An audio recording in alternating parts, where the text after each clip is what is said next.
Babaeng US citizen patay sa self-accident sa NCTEX Hermosa, Bataan. Meron pang isang nasugatan. Detalye ng balita mula kay Danny Kumilang, Aris 37. Danny, good morning. Patay ang isang 29 anyos na babae na US citizen matapos ang isang self-accident sa Subic-Clark-Tarlac Expressway sa Barangay Sacrifice Valley, Hermosa, Bataan. Ayon sa initial report ng Hermosa PNP, naganap ang aksidente sa biktima alas 8 ng umaga kahapon. Dinadrive umano ng biktima na nakilalang si Michelle Kubakov ang itim na pick-up na Mitsubishi Estrada.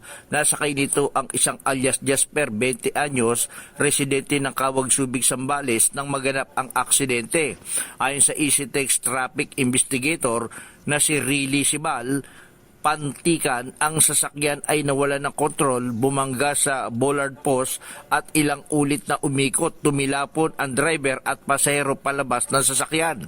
Agad silang dinala ng ECTEX Lifeline ambulance sa JC Payumo Memorial Hospital at idiniklara ng attending physician na dead on arrival ang driver. Samantalang patuloy namang ginagamot sa ospital ang sugatang pasahero nito. Danny Kumilang, RH37 DCRH, una sa Pilipinas, una sa Pilipino.